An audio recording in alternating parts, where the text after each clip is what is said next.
Google पर अगर आप ये सर्च करोगे 30802500 तो सबसे ऊपर कोडेक्स लेस्टर लिखा आएगा, जो कि नाम है एक भविष्य की किताब का। और इस भविष्य की किताब को बिल गेट्स ने 1994 में 30802500 डॉलर्स में, यानी कि $3,08,25,000 जो कि 250 करोड़ रुपए होते हैं, इतने में खरीदी है, जिसकी आज की वैल्यू कितनी है 400 करोड़ रुपए, वो भी एक किताब के लिए। और खरीदने वाला खुद माइक्रोसॉफ्ट का फाउंडर, जिसको टेक्नोलॉजी की समझ है वो है। क्या देखा इन्होंने इस किताब के अंदर?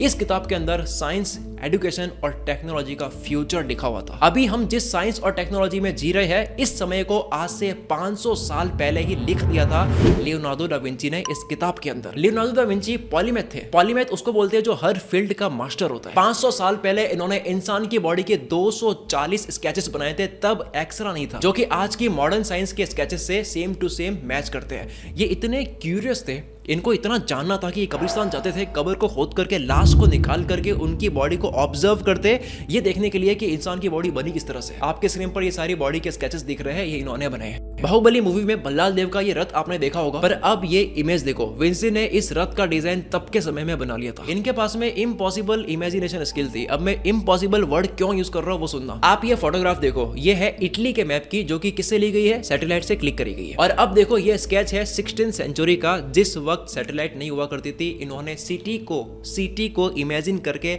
ऐसा स्केच ड्रॉ करा कि अगर सिटी को ऊपर से देखा जाए तो वो इस तरह से नजर आएगा। उस वक्त एरोप्लेन नहीं थी, ड्रोन नहीं था, बिल्डिंग नहीं थी जिससे सिटी को इतनी ऊंचाई से देख सके। मतलब कि विंसी पहले इंसान है जिन्होंने किसी सिटी को इतनी ऊंचाई से इमेजिन कर लिया था। लियोनार्डो दा विंची ने 33 बैरल्ड ऑर्गन बनाया था। ये क्या करता था, इसमें 33 छोटी कैरेबल की बंदूकें एक साथ फायर कर सकती थी। उस समय 500 साल पहले के हिसाब से ये बहुत ही एडवांस मैकेनिज्म था। इन्होंने कई तरह के हथियार बनाए। राजाओं को ये चिट्ठी लिखते थे, चैलेंज करते थे कि मैं आपके लिए ऐसे ऐसे हथियार बना सकता हूं कि आपके दुश्मनों की सेनाओं को चूर चूर कर सकती है। टैंकर्स की जो खोज है वो विंसी के बनाए हुए डिजाइन को देखकर ही की गई है। 500 साल पहले विंसी के पास में एक ऐसी लड़ाकू मशीन का स्केच था जो कि कछुए के शेप में था और इसके चारों तरफ तोप लगी होती थी, जिसको किसी भी दिशा में घुमा करके हमला कर सकते हैं। दुनिया ने पहला हेलीकॉप्टर 1940 में देखा था, पर विंसी ने 500 साल पहले ही हेलीकॉप्टर कैसे उड़ेगा, हेलीकॉप्टर कैसे काम करता है, इसका पूरा नक्शा, इसकी पूरी डिजाइन तैयार कर ली थी। वो तो उस वक्त टेक्नोलॉजी ना होने की वजह से उसको हकीकत में एक्सपेरिमेंट करके बना नहीं पाए। हमने अब तक पढ़ा है कि एरोप्लेन का आविष्कार करा है राइट ब्रदर्स ने,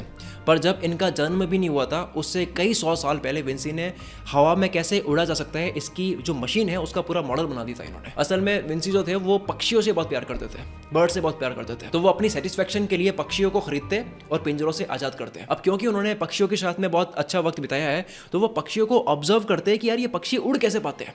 और एक दिन इनका भी उड़ने का मन हुआ, इनको भी हवा में सैर करने का मन हुआ, तब इन्होंने एक मॉडल डिजाइन करा। सोचो किसी को भी अगर ये पता लगाना है कि पक्षी कैसे उड़ पाता है तो उसकी वीडियो बनानी होगी और उसको स्लोमो में देखना होगा, तब एक एक पंख दिखाई देगा सही से, फ्रेम बाय फ्रेम। पर विंसी ने पक्षी के उड़ने की एक एक फ्रेम को कैसे कैप्चर करा सुनना। ये केज के अंदर पक्षी को रखते, बर्ड्स का जो केज होता है उस केज को वो खोलते, जैसे ये पक्षी उड़ने लगता है उसको वो ऑब्जर्व करते और स्केच बनानी स्टार्ट कर लेते, फ्रेम बाय फ्रेम ऑब्जर्व करके उसको स्केच कर लेते ताकि पता लग सके कि पक्षी उड़ क्यों पा रहा है। और इस प्रोसेस को समझकर इन्होंने फ्लाइंग मशीन बना ली थी, इसका पूरा डिजाइन तैयार कर लिया था, जो कि आप देख सकते हो इसमें इंसान की बैठने की जगह भी बनाई है इन्होंने। सेबेस्टियन लेनॉर्मड इनको पैराशूट बनाने का क्रेडिट दिया जाता है, पर अम्ब्रेला का जैसा स्ट्रक्चर को लेकर हवा में उड़ते हुए इंसान का स्केच सबसे पहले विंसी ने ही बना दिया था। ये सुनकर तो मैं खुद दंग रह गया कि 26 जून 2000 में एंड्रे निकोलस ने विंसी के स्केच को देख करके इन्होंने पैराशूट बनाया और उसके बाद में उसको लेकर के वो 10,000 फीट की ऊंचाई से छलांग लगा दी, वो भी बिना किसी सेफ्टी के। लोग हैरान तब रह गए जब निकोलस सही सलामत नीचे उतर गए और विंसी की जो स्केच थी वो सही साबित हो गई। इनकी लाइफ का सबसे डेस्परेट प्रोजेक्ट जो है जिसमें इन्होंने बहुत टाइम दिया है वो है मोनालिसा की पेंटिंग। 14 साल दिए थे इन्होंने। इस पेंटिंग को बनाने में इन्होंने बाल से भी छोटे ब्रश का इस्तेमाल करा था। लोग कहते हैं कि इन्होंने अपना फीमेल वर्जन बनाया है, कई लोग कहते हैं कि इसमें कई राज छुपे हुए हैं। इनफैक्ट मोनालिसा के एक्सप्रेशन बताने भी काफी डिफिकल्ट होता है। इनकी एक और फेमस पेंटिंग है द लास्ट सपर। जब जीसस और उनके 12 प्यूपल्स को शूली पर चढ़ाया जा रहा था तब इन सब लोगों ने एक आखिरी बार साथ में बैठ करके खाना खाया था। ये पेंटिंग उस घटना को दर्शाती है। प्लस एक और इंटरेस्टिंग चीज है जो मैंने खुद प्रैक्टिकली करके देखी, मैं दंग रह गया था देख करके। अगर फोटोशॉप में इस पेंटिंग को खोलते हो और एक और इमेज इसके ऊपर डुप्लीकेट में लगाते हो और ऊपर वाली इमेज को आप फ्लिप करते हो और उसके बाद में आप ओवरले करते हो, तो उसके बाद में जैसे ही ऊपर वाली इमेज को आप मूव करते रहोगे वैसे आपको कुछ और दिखाई देगा। सोचो टेस्ला ने अब सेल्फ ड्राइविंग कार लॉन्च की है, पर विंसी का एक स्केच है जहां पर इन्होंने सेल्फ ड्राइविंग व्हीकल का मॉडल बनाया था जिसका नाम इन्होंने रखा था सेल्फ प्रोपेल्ड कार्ट। इस दुनिया में पहली कार बनी है 1886 में। उससे भी पहले कार तो छोड़ो, सेल्फ ड्राइविंग ड्राइविंग व्हीकल बना दिया, वो भी 500 साल पहले, जिसको वो एक्सपेरिमेंट करके देख नहीं सकते। सोचो ये अभी के टाइम पे होते तो टेक्नोलॉजी का फायदा लेकर ये कार को हवा में उड़ा लेते। अब तक मैंने जितनी भी खोजें बताई है या इससे कई ज़्यादा साइंटिफिक आर्टिस्टिक खोजें या कई मिस्ट्रीज, जैसे कि आसमान का रंग जो है वो नीला क्यों है, पक्षी जो है वो इतनी देर तक हवा में क्यों रह पाता है, ये सारी चीज़ें कोडेक्स लेस्टर बुक में लिखी हुई है, जिसको बिल गेट्स ने 250 करोड़ रुपए में खरीदा था, जिसकी आज की वैल्यू है 400 करोड़ रुपए। लियोनार्डो दा विंची ने इतनी खोजें करी है, इतने आइडियाज दिए हैं, इतने डिजाइन बनाए हैं, इतनी पेंटिंग करी है। कुछ उनको कहते हैं कि वो साइंटिस्ट नहीं थे, वो पेंटर थे, कई लोग कहते हैं वो आर्टिस्ट थे, कई लोग कहते हैं वो आर्टिस्ट नहीं साइंटिस्ट थे। इसलिए इनके लिए एक वर्ड है, इनको कहते हैं पॉलीमैथ, जो कि है हर फील्ड का बादशाह। लेकिन अब ये देखो कि विंसी के टाइम में आज जितनी टेक्नोलॉजी तो नहीं थी, पर एक लॉजिकल आउटलुक के साथ में इंसान क्या कर सकता है वो तो आपने देख ही लिया। यही लॉजिकल और प्रैक्टिकल स्टाइल ऑफ लर्निंग की जरूरत तुम्हें भी है। अगर आर्किटेक्चर करना है तो मॉडल्स बनाओ, डेटा साइंस करनी हो तो रियल लाइफ डेटा के साथ में सीखो, और अगर सीएससी करनी है तो 1000 बार कोड प्रैक्टिस करो। ऐसे ही एक कॉलेज के कुछ फर्स्ट ईयर स्टूडेंट्स ने 100 डेज ऑफ कोड का चैलेंज लिया था, और पूरे 100 दिनों तक इन्होंने कोडिंग प्रोजेक्ट बनाकर ये चैलेंज सक्सेसफुली खत्म किया। तभी तो इनका स्किल लेवल इतना हाई है कि एक तरफ इनकी एक स्टूडेंट ने गूगल के एसओसी का 1.25 लाख का इंटर्नशिप क्रैक कर रही है, और दूसरी तरफ एक स्टूडेंट ने बनाया नेटफ्लिक्स क्लोन, जिसको गूगल खुद बैन कर रही है। ये स्टूडेंट्स है न्यूटन स्कूल ऑफ टेक्नोलॉजी के global B Tech in CS and AI के। एडमिशन के लिए आपको इनका एंट्रेंस टेस्ट NSAT देना होगा, जिसके next phase applications are closing on 14 June. For more information Newton School of Technology का लिंक डिस्क्रिप्शन में दे दूंगा। अब आ जाते हैं हम अपनी वीडियो की तरफ। वॉल्टर आइजैक्सन, जिन्होंने लियोनार्डो दा विंची के ऊपर बुक लिखी है, जिसमें इन्होंने विंसी की ऑब्जर्वेशन का सीक्रेट बताया है कि वो चीजों को ऑब्जर्व कैसे करते थे, चीजों को वो देखते कैसे थे, क्योंकि आप जो भी ऑब्जर्व करते हो वो आप धीरे धीरे बनते जाते हो। तो अगर आपको भी किसी भी चीज को डीपली ऑब्जर्व करना सीखना है तो ये स्टेप्स बताए हैं विंसी साहब ने। स्टेप नंबर 1, अगर आपको किसी भी चीज को ऑब्जर्व करना है तो उसका फिजिकल अपीयरेंस की एक एक डिटेल्स को लिख डालो। जितना डिटेल्स में लिख सकते हो उतना लिखो। क्यों लिखना है समझ आ जाएगा अभी। जैसे मान लो वो प्रॉब्लम है, तो वो प्रॉब्लम क्यों है, वो कितनी बड़ी है, क्या नहीं हो पा रहा है, क्या करने की जरूरत है, जो भी समझ आ रहा है वो सब कुछ प्रॉब्लम से रिलेटेड लिख दो। स्टेप नंबर 2, उस चीज की वजह से जो आपने सोचा है उसकी वजह से दूसरी चीजों पर क्या रिएक्शन पड़ रहा है वो लिखो। एग्जाम्पल, कोई प्रॉब्लम है, उसकी वजह से आपकी लाइफ पर, आपकी मेंटल कंडीशन पर, आपके फाइनेंस पे क्या फर्क पड़ रहा है लिख लो। प्रॉब्लम तो मैंने केवल एग्जाम्पल लिया, ये लगता है हर जगह है। और फिर तीसरा स्टेप है कि आप एक्सपेरिमेंट करना स्टार्ट कर दो। जब आप एक एक प्रॉब्लम को लिख लेते हो और उसका रिएक्शन भी लिख लेते हो, या फिर कोई भी चीज़ है उसके बारे में लिख लेते हो और उसका रिएक्शन आप लिख लेते हो, तो इससे होता यह है कि वो आपके दिमाग में रिकॉर्ड हो जाता है। फिर आप काम नहीं कर रहे हो, आपका दिमाग बैकएंड में काम कर रहा होता है, आपका दिमाग चल रहा होता है बैकएंड में, भले आप कुछ भी नहीं कर रहे हो। इसलिए नोटिस करना कभी भी होता है कि 2 दिन बाद में एक ऐसा आइडिया आ जाता है जो पहले नहीं आ रहा था, 2 दिन 3 दिन के बाद में सोल्यूशन आ जाता है जो पहले नहीं आ रहा था। तो वो होता इसलिए है क्योंकि आपका दिमाग बैकएंड में काम कर रहा था। तो बस आप एक्सपेरिमेंट करते जाओ और ऑब्जर्वेशन लिखते जाओ। कुछ दिन बाद फिर से आप सोचोगे तो नया ही आपके दिमाग में आएगा, क्योंकि आपका दिमाग बैकएंड में चलता है। अब आ जाते हैं हम इस वीडियो के सेकंड पॉइंट पर, जहां हम विंसी के विचारों की बात करेंगे। मैं सिर्फ 7 लाइन्स बोलने वाला हूं, हर एक लाइन में एक बहुत डीप मीनिंग है, इसलिए ध्यान से सुनना। विंसी कहते हैं कि जो एक दिन में अमीर बनना चाहता है उसे 1 साल में फांसी पर लटका दिया जाएगा। वो कहता है कि जिस तरह से बहादुर होना खतरनाक होता है, उसी तरीके से डर हमारी सुरक्षा करता है। आप दिन में 24 घंटे भी कुछ नया सीख रहे हैं तो भी दिमाग को थकान नहीं होती है। विंसी कहते हैं समय उसके लिए लंबे समय तक रहता है जो इसका इस्तेमाल करता है। वो कहते हैं कि खूबसूरत तरीके से बिताया गया जीवन लंबा होता है। काम के ऊपर ये कहते हैं कि काम करने की इच्छा शक्ति होना ही काफी नहीं होता है, काम करके दिखाओ। और लास्ट में मेरी फेवरेट लाइन है, प्रकृति कभी अपने नियम नहीं तोड़ती। इन हर एक लाइन के अंदर एक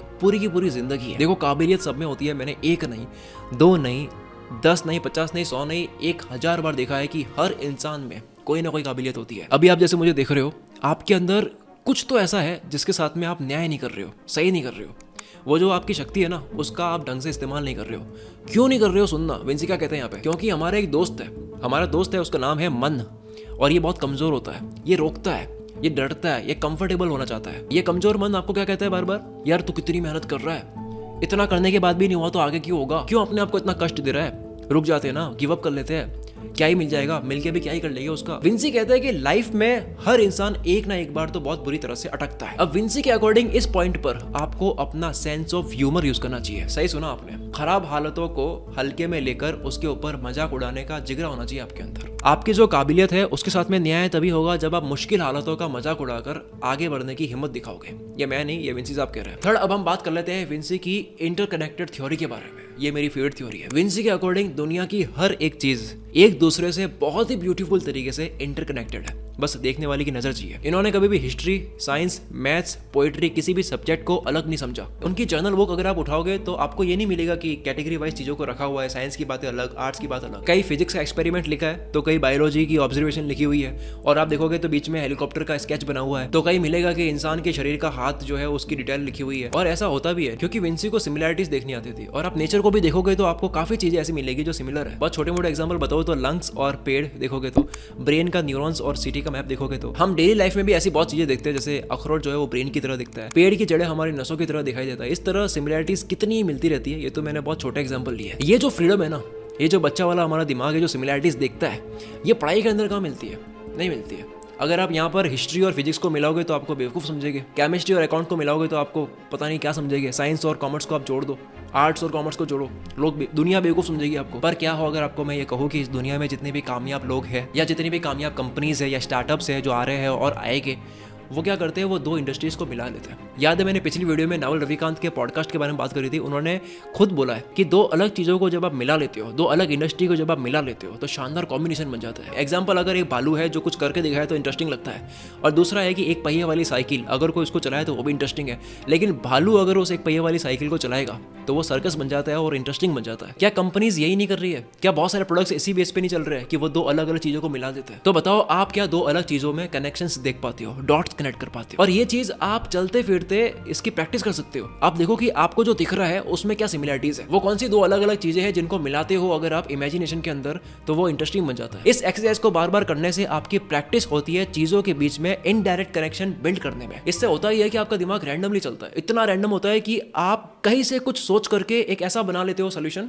कि लोग सोचते हैं यार ये कर कैसे पाता है। वो इसलिए क्योंकि आप बहुत ज्यादा अलग अलग चीजों को मिलाने की ट्राई करते हो। फोर्थ पॉइंट उनके लिए, जो भी आर्टिस्ट लोग हैं, क्रिएटिव लोग हैं या मेरी तरह अगर वो काम करते हैं, उनके लिए विंसी ने बहुत ही अमेजिंग एडवाइस दी है। वो कहते हैं कि हम किसी भी प्रोजेक्ट पर बहुत देर तक काम कर रहे होते हैं तो क्योंकि उसके ऊपर हम काम कर रहे हैं तो हमें बहुत लगाव होता है, तो हमें उसकी एरर्स, उसकी कमियां, उसकी खामियां हमें पता नहीं लगती है। हम कहते हैं कि ये तो परफेक्ट है। इसलिए अगर आपको अपने प्रोजेक्ट को ऐसा बनाना है कि उसके अंदर कम से कम गलतियां हो, then you have to take a break. एक दिन 2 दिन का ब्रेक लो, उस ब्रेक में आपको कुछ भी नहीं करना है। उसके बाद में जब आप उस प्रोजेक्ट पर फिर से लगोगे तो आपका नजरिया अलग होगा। अब इस वीडियो के सबसे आखिरी और सबसे जरूरी पॉइंट पर गौर फरमा लेते हैं। दुनिया का कोई भी जीनियस आदमी, कोई भी साइंटिस्ट, कोई भी स्मार्ट आदमी, भले वो अभी है या पहले हिस्ट्री में जो रहे हैं, उनके अंदर एक चीज जो है वो देखी गई है जो उनके अंदर मरते दम तक खत्म नहीं होती है, और वो चीज ऐसी होती है कि वो खुद चाहे तो उसे पीछा नहीं छुड़ा पाते हैं। और इस चीज की वजह से विंसी और उनके जैसे कई लोगों ने बहुत कुछ करा है। आप भी कुछ भी करोगे या फिर मैं भी अपनी लाइफ में कुछ भी करूंगा, उसी चीज की वजह से करूंगा,